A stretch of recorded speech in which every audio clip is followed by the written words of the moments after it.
Petrol की कीमत आलमी मंडी में कम होना शुरू हो गई। जब ये कीमत आलमी मंडी में बढ़ी थी तो बड़ी तेज़ी से पाकिस्तान की हुकूमत ने फौरी तौर पे हंगामी बुनियादों पे पाकिस्तान में 55 रुपये लीटर पेट्रोल और 55 रुपये लीटर डीजल की कीमत बढ़ा दी। फिर बाद में हुकूमती लोग बैठकर कहते रहे कि हम अगर 110 भी बढ़ा देते तो आप क्या बिगाड़ लेते, अभी मजा आएगा ना, ये आप क्या कर लेते। साथ ही बात ये कह रहे हैं कि आप क्या उखाड़ लेंगे सारे मिलकर भी अगर हम पेट्रोल की कीमत ज़्यादा भी बढ़ा देंगे तो। ये तो रौनत है। अवाम इनका कुछ इसलिए नहीं कर सकती कि अवाम वोटों से ही करती है ना, तो वोटों से तो ये आए नहीं हुए, ये तो बूटों के साथ लटक के आए हुए, तो बूटों का ख्याल रखते हैं, वोटों का ख्याल इनको नहीं है। अब पेट्रोल आलमी मंडी में सस्ता हुआ है तो जो शहबाज शरीफ साहब तकरीरें कर रहे थे, बाकी लोग कह रहे थे कि जनाब क्योंकि आलमी मंडी में महंगा हो गया लिहाजा हमने अपना सस्ता पेट्रोल भी महंगा कर दिया। भाई पेट्रोल का आपके पास ज़खीरा पड़ा हुआ है, आपने बहुत सस्ता खरीदा हुआ है तो सस्ता बेचे ना लोगों को। कौन है ये लोग, कहां से आते हैं? जब महंगा आएगा तो महंगा बेच लेना। लेकिन यहां पे इन्होंने उल्टा काम किया, इन्होंने पुराना खरीदा हुआ सस्ता पेट्रोल भी महंगा बेच के मुनाफा कमाना शुरू कर दिया। कैसा लगा मेरा मजाक? और अब आलमी मंडी में एकदम कीमतें नीचे चलेगी, यानी अब तक $30 से ज़्यादा कीमत नीचे जा चुकी है, $30 से ज़्यादा जा चुकी है और मज़ीद जा रही है। एक रात में कभी इतनी कमी नहीं हुई पेट्रोल की कीमतों में। अब देखना यह कि पाकिस्तान की हुकूमत उसी रफ्तार से कम भी करती है या नहीं करती। अब जैसे बढ़ाने की बेशर्मी की थी, कम भी करें ना, थोड़ी गैरत खाएं, वापस कम करें। नाजरीन, ये तो होगी जनाब पेट्रोल की बात। फ़ारूक सलीम साहब हैं, सीनियर तज्ज़ियाकार हैं, उन्होंने भी एक पोल खोला। उन्होंने कहा जी 2 महीने की वज़रा ने अपनी तनख्वाहें छोड़ी हैं तो 2 महीने की इनकी तनख्वाहें बनती हैं 2 करोड़ और 50 लाख रुपया, लेकिन जो ईंधन हुकूमत इस्तेमाल करती है उसका जो 2 माह का बिल बनता है वो 19 अरब रुपए का बनता है। यानी ईंधन का बिल 1,000वां हिस्सा है ये तनख्वाह जो है ईंधन के बिल की। तो ये कौम को हमेशा बेवकूफ़ बनाते हैं। शहबाज शरीफ साहब ने कौम से खिताब भी किया, बताता हूँ मैं क्या बातें कर रहे थे। लेकिन एक उन्होंने ट्वीट किया जिसमें शहबाज शरीफ साहब यूएई के अंदर 2 पाकिस्तानी जांबक हो गए, शहीद हो गए, और उस पर शहबाज शरीफ साहब ने बताया उनका दिल खून के आंसू रो रहा है और बड़ा लंबा चौड़ा उन्होंने ट्वीट कर दिया। लेकिन कराची के अंदर अमरीकी कौंसलेट के बाहर गोलियों से भून दिया गया 1 दर्जन पाकिस्तानियों, उसके बारे में शहबाज शरीफ ने कुछ नहीं बोला क्योंकि वो अमेरिकन ने मारा था मुबैना तौर पे। यानी अमेरिकन मारे 1 दर्जन पाकिस्तानी भी मार दें तो शहबाज शरीफ नहीं बोलता। लेकिन यूएई के अंदर क्योंकि ये तासुर है कि वो ईरानी हमले में मारे गए हैं तो शहबाज शरीफ बोलता है। यहाँ से आप अंदाज़ा कर लीजिए कि शहबाज शरीफ की नज़र में अमेरिका इम्पॉर्टेंट है या ईरान। भाई मारो मुझे, मारो मारो मुझे, मारो मारो, नहीं ये मजाक हो रहा है। 1 सेकंड, हमारा हमसाया मुल्क है, बरादर इस्लामी मुल्क है, लेकिन शहबाज शरीफ को अमेरिका से बढ़ के कुछ नहीं है। ये जो खिताब किया इसमें आयतुल्लाह खामनई की शहादत के ऊपर मजम्मत की, इसराइल की मजम्मत की, लेकिन ना तो 168 बच्चियों का नाम लिया, ना उन्हें कत्ल करने वाले अमेरिका का नाम लिया। बिल्कुल नाम लिए ही नहीं, बिल्कुल गुरेज किया कि किसी तरह अमेरिका का नाम कहीं मुंह से निकल ही ना जाए, कोई मजम्मत अमेरिका की हो ही ना जाए। ये जनाब इनकी औकात है और डोनाल्ड ट्रंप अच्छी तरह जानते हैं इनकी औकात को, और वो इनको इनकी औकात के अंदर रखना भी अच्छी तरह जानते हैं। अब नाज़रीन, इसराइल से ना कुछ खबरें ऐसी आ रही हैं जिनकी हम अभी तस्दीक नहीं कर सकते, लेकिन इसराइली मीडिया और दीगर जो आलमी मीडिया है वो इन खबरों के बारे में बार बार बात कर रहा है। इन खबरों की जो तरदीद छपवाई जा रही है इसराइली गवर्नमेंट की जानिब से इसराइली मीडिया में, उसमें भी कोई सबूत नहीं दिया जा रहा। यानी ये कहा जा रहा है कि जो खबर आई है उसका सोर्स ठीक नहीं है, जो खबर आई है उसके अंदर ये गलती है। ये नहीं कहा जा रहा कि खबर ही गलत है और झूठी है और ये सबूत है हमारे पास। मिसाल के तौर पे ये एदो नेतन्याहू है, नेतन्याहू का भाई है, इसके बारे में दावा किया गया कि ये ईरानी मिसाइल हमले के अंदर ये मारा गया। अब इस पे जो है वो इजरायली मीडिया इधर उधर की बातें तो कर रहा है, लेकिन ये नहीं बता रहा कि नहीं ये जिंदा है, अभी तक ये मारा गया, ये खबर तो आ गई।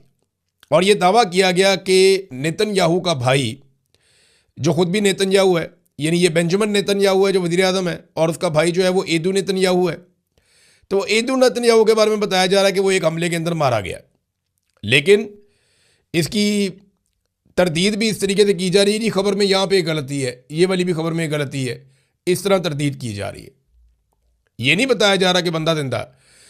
फिर एक इतमार बिन गवीर, ये एक और वजीर है, नेशनल सिक्योरिटी का मिनिस्टर है, इसराइल का, बड़े सख्त बयानात ये देता है। इसके बारे में खबर आई कि ये भी मार दिया गया। तो इजरायली मीडिया ने कहा नहीं, इसका तो कार एक्सीडेंट हुआ है। कभी इसके बारे में खबर आती है ये मार दिया गया, कभी खबर आती है ये बहुत ज़्यादा ज़ख्मी हो गया। बेंजामिन नेतन्याहू जो वज़ीर आज़म है इसराइल का, वो खुद भी गायब है। यानी पिछले 2 दिनों से मैं अभी चेक कर रहा था सारा मीडिया पे, सोशल मीडिया पे, हर जगह डोनाल्ड ट्रंप आपको हर 2-4 घंटे के बाद नज़र आ जाते हैं। आपको पता चलता है डोनाल्ड ट्रंप ने ये स्टेटमेंट दिया, ये बात की, अब ये वाला हिकमत अमली बना रहे हैं, ये वाला मनसूबा है, वो आपको नज़र आता है।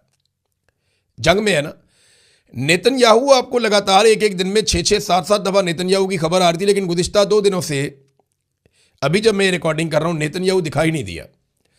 ना नेतन्याहू की कोई एक्टिविटी रिपोर्ट हुई है, बल्कि कुछ ऐसे दावे भी किए जा रहे हैं कि नेतन्याहू की कुछ ऐसी मुलाकातें या मीटिंग्स जो तय थीं वो कैंसिल हुई हैं। अब ये क्या हुआ है इसके बारे में कुछ कहा नहीं जा सकता। नेतन्याहू कहाँ है बताया नहीं जा सकता। अफवाहें लोग उड़ा रहे हैं कि शायद नेतन्याहू मारा गया। कुछ लोग ये अफवाहें उड़ा रहे हैं कि शायद नेतन्याहू जो है वो ज़ख्मी हो गया। अब नेतन्याहू ज़ख्मी है या मारा गया है, इसके बारे में अभी इस वक्त जो इतलात आ रही हैं वो मुकम्मल तौर पे कंफर्म नहीं है। हमको मारो, हमको जिंदा मत छोड़ो सालो, हम कोई मंदिर का घंटा है कि कोई भी आके बजा जाता है। लेकिन नेतन्याहू मंजर से गायब है। 2 दिन हो गए हैं, नेतन्याहू की कोई फुटेज, कोई बयान, कोई चीज़, कोई मुलाकात कुछ सामने नहीं आया। हालांकि जो आदमी जंग लड़ रहा होता है उसको रोज़ाना सामने आना होता है। एक छोटी सी जंग थी ये आज़रबाईजान की और आर्मीनिया की, रोज़ाना की बुनियाद पे दोनों हुक्मरान सामने आते थे। इल्हाम अलीयव जो आज़रबाईजान के सदर थे, वो रोज़ाना स्टेटमेंट देते थे, 4-4, 5-5 टीवी चैनल्स को इंटरव्यू देते थे। लेकिन यहाँ पे नेतन्याहू का इस तरह से गायब हो जाना, कुछ कहा नहीं जा सकता कि मामला किस तरफ जा रहा है। सऊदी अरब पे भारत बहुत ज़्यादा दबाव है। डोनाल्ड ट्रंप के करीबी साथी सऊदी अरब पे दबाव डाल रहे हैं कि आप इस लड़ाई के अंदर उतरें, आप इस लड़ाई को लड़ें, और सऊदी अरब को ये लड़ाई लड़नी चाहिए। बार बार ये कहा जा रहा है और सब ये जानते हैं कि अगर सऊदी अरब ये लड़ाई लड़ेगा ना तो ऑटोमेटिकली पूरा का पूरा अरब खित्ता इस लड़ाई को लड़ेगा। वो ये जानते हैं कि अगर सऊदी अरब ईरान के खिलाफ इस लड़ाई में आ गया तो ऑटोमेटिकली कतर भी आ जाएगा, कुवैत भी आ जाएगा, यूएई भी आ जाएगा, उर्दन भी आ जाएगा, बहरीन भी आ जाएगा। कम से कम ये 6 ममालिक मिलकर अटैक कर सकते हैं ईरान के ऊपर अगर सऊदी अरब इस लड़ाई में उतर गया तो। अभी तक तो सऊदी अरब नहीं उतरा है। कतर के अंदर जो हुक्मरान है उन्होंने, और जो तुर्की की फौज जो क़यादत है, सियासी क़यादत तुर्की की, तैयब अर्दगान, इन्होंने जो स्टेटमेंट दिए हैं, इन्होंने कहा जी मुसलमान ममालिक को खबरदार रहना चाहिए, इसराइल कर रहा है फॉल्स फ्लैग ऑपरेशंस, हमें इससे बचना चाहिए और इनकी बातों में नहीं आना चाहिए।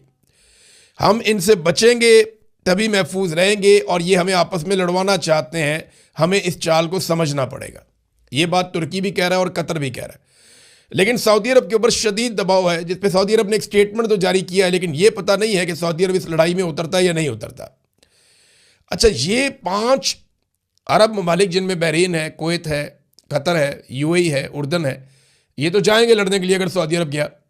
पाकिस्तान को भी लड़ाई लड़ने के लिए जाना पड़ेगा, क्योंकि पाकिस्तान ने सऊदी अरब के साथ एक दिफाई मुआहदा किया, बल्कि सऊदी अरब से पैसे भी लिए।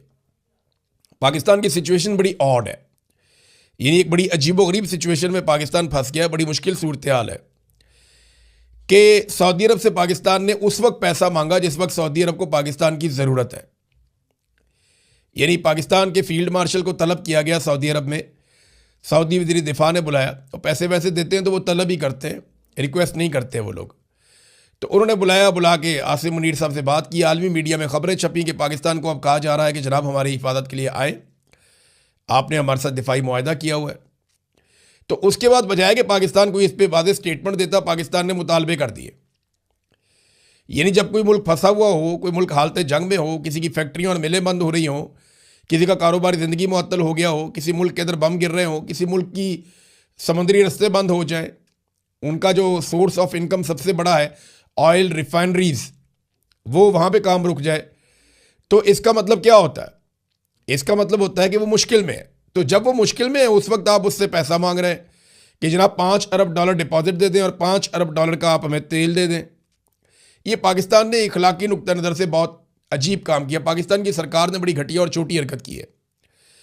अब इसका खुमियाजा भुगतना पड़ेगा। अगर लड़ाई हो जाती है तो पाकिस्तान को लड़ाई में उतरना पड़ेगा हर हाल में। वो पैसे दें या ना दें, वो आपको लड़वाएंगे क्योंकि उन्होंने आपको पहले बहुत पैसा दिया हुआ है, नहीं तो वो पैसा आपको वापस करना पड़ेगा। ईरान से आप लड़ेंगे तो याद रखिएगा ये आपका हमसाया है, इसको आप तब्दील नहीं कर सकते।